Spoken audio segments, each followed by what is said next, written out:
بكم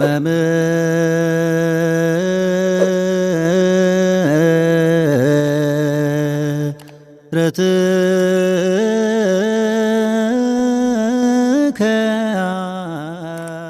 أملاك Jaalatamoota maatiiwwan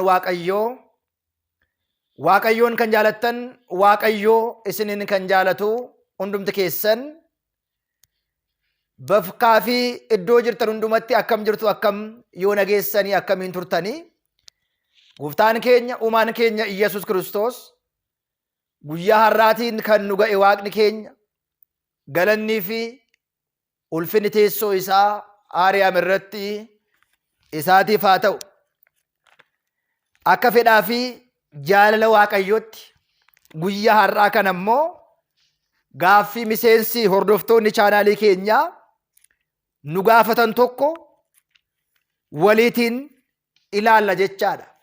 Innis akkana jedha. Ani kanan jiru biyya Arabaati. Hiriyaa garuu nan qaba. Yeroo nuti walitti dhufnu waa'ee hiriyaa koo kanaa iccitiin beeku hin jiru. Biyyatti waadaa walii galle qubeellaa godhanne anis gara biyya Arabaa dhaqee innis jaallan na gaggeesse. Sanaan booda gaafan dhaga'u namoonni gaafa natti himan jarri kun ijaatiin hamatamu. Kanaaf maal gochuun qaba? Mucaa kanatti heerumuun qaba moo dhiisuun qaba? Maatiin koo immoo rakkoo kana gaafa dhaga'an tasumayyuu wanti kun ta'uu hin qabu jedhanii. Dhimma kana irratti manni kiristaanaa immoo maalluun jetti jechuudhaan gaaffii baay'ee guddaa ta'e kana, gaaffii baay'ee ulfaata ta'e kana gaafatamne jira. Otoo isin ta'e yoo maal gootu? Yaada jedhu miseensi keenya gaaffii kana nu gaafateera. Qulqullichi Maariqoos, Wangeela Maariqoos boqonnaa 5:36 gubbaa irratti amani malee hin sodaatinii jedha. Maal ta'i malee? Amali malee hin sodaatin. Mee jecha isaa isinii dubbiseetan gara barnoota keenyaatti deebi'a. Wangeela qulqullicha Maariqoos boqonnaa 5:36 gubbaa irratti akkana jedha. Iyyasuus Kiristoosis jecha akkana jedhuun isaanitti dubbate. Innis immoo amani malee hin sodaatiin. Amani malee hin sodaatiin jedheeni. Jechi kun wanti nu sodaachisu, wanti nu rakkisu, wanti nu jeequ, tasgabbii nu dhowwu, boqonnaa nu dhowwu jireenya keenya keessatti nu quunnamuu danda'a yookiin immoo nu quunnamuu danda'a. Hunda dursa budaa jechuun maal jechuudha? Yookiin immoo hafuurri budaa ija macaafa qulqulluutiin maal fakkaata? Namoonni hafuura budaarraa siruma fayyuu danda'u moo fayyuu hin danda'an? Hafuurri kun sanyiidhaa sanyiitti, dhalaa dhalatti, maatiirraa maatiitti, firaa firatti hin darba moo hin darbuudha? Kanarratti manni kiristaanaa maal nu barsiisti? Waa'ee hafuura hamaa yookiin immoo waa'ee hafuura budaa. Hunda dursa akka macaafa qulqulluutti, akka barsiisa kitaaba qulqulluutti hunduu sanyii Addaam fakkeenya Waaqayyootiin, akkeenya Waaqayyootiin kan uumamedha. kana jala mureetan isinitti hima.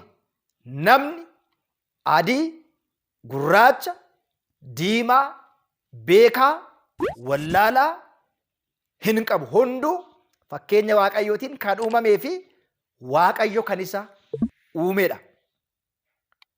Hafuurri kun garuu akkamitti uumamuu danda'a? Sanyiidhaatii sanyiitti darbuu danda'a. Hin darbamoo yoo ta'e furmaanni isaa maalidha isa jedhudha. Hunda dursa hordoftoonni chaanaalii keenyaa haaraa taatan sabiskiraayibii gochuudhaan, sheeriif laayikii gochuudhaan barnoonni akkasii kun hunda bira qaqqabuudhaaf waliif dabarsaa. Kanaaf egaa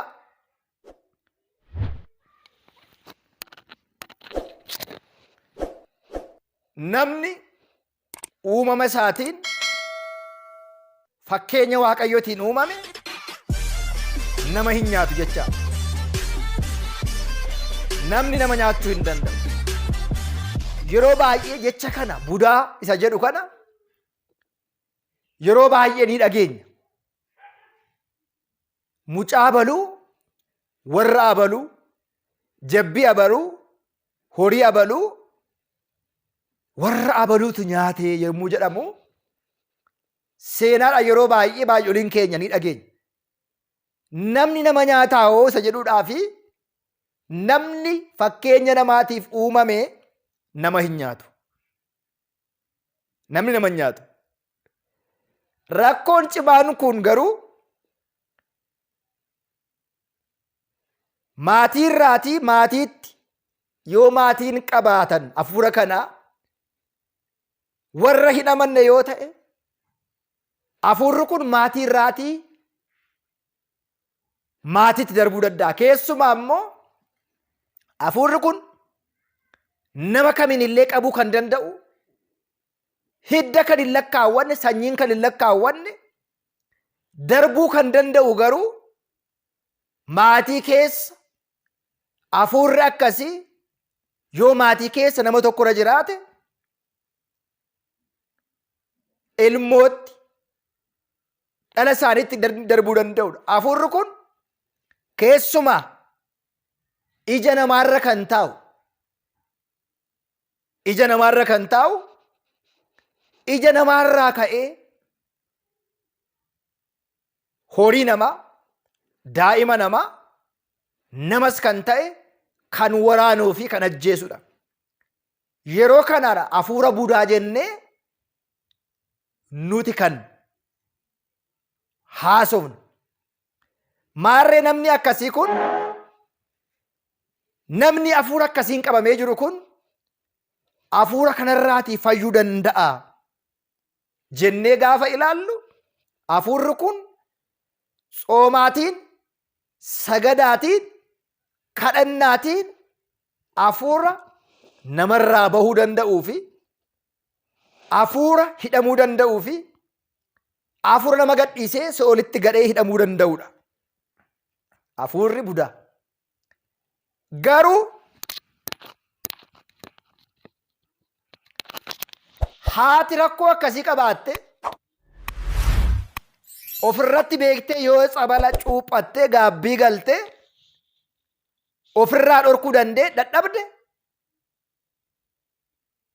ilma ishee dhalatu waliitiin, intala ishee dhalattu waliitiin hafuurri kun dhalachuu danda'a.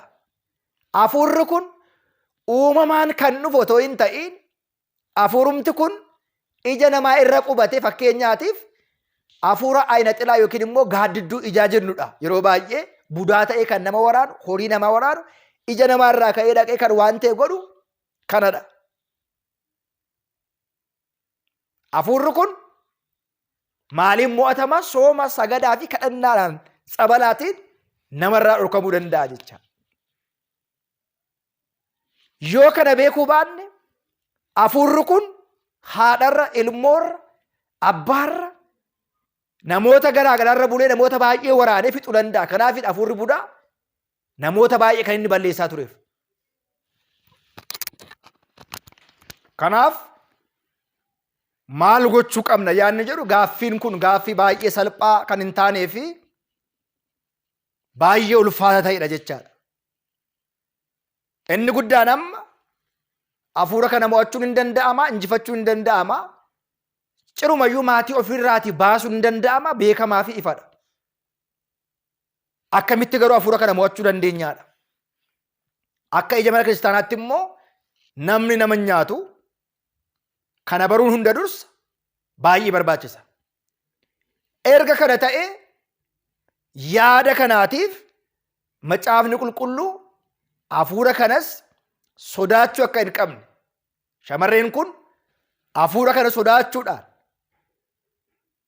gaa'ila shiborii kana dhiisuu qabdi moo dhiisuu hin qabdu kan jedhudha ka'umsi kee. Mee otoo isiniitii maal jettu? Otoo isiniitii maal jettu? Mee har'a kanumaatiin dhaabnee yaada keessan itti kennaati. Sanaan booda barnoota keenya kutaa lammaffaa immoo deebinee waliitti ilaalla. Wal fuudhuu qabu moo wal fuudhuu qabu hin qabani? Waliikuu qabu moo waliikuu hin qabani? Namni qobaatti immoo budaa jedhamu kun jira moo hin jiru? Ija macaafa qulqulluutiin maaltu ta'a isa jedhu immoo waliitiin ilaallaa. Hunduma dursa Wangeela Maariqoos boqonnaa 36 dubbisaatii maal ta'uu qabaa isa jedhu deebinee yoo laalle baay'ee gaarii ta'a. Yaada keessan kennaa. Yaada keessan itti laadhaati deebinee dhimma kana kan laallu ta'a jechaadha. Kanaaf barnoonni keenyatti fufaa. Guddaa galatoomaa. Waaqayyo hunduma keessan duukaa haa ta'u. Hafuura hamaa, hafuurota garaagaraa Waaqayyo isinirraatii haa qabu. Hafuurri kun baay'ee rakkisaadha. Namni akka wal faana hin jiraanne gaa'ilaatiin, waliin jireenya hawaasaatiin, ollummaadhaan akka wal faana hin jiraanne hafuura godhu waan ta'eedhaaf maal ta'uu qabas kan jedhu marii guddaa kan barbaadu. Isinis irratti mari'adhaatii yaada kan nuu kennaa yaada koodha. Galatoomaa. Barnoota kutaa lammaffaatiin immoo itti deebina. Waaqayyo hunda keenya duukaa haa ta'u.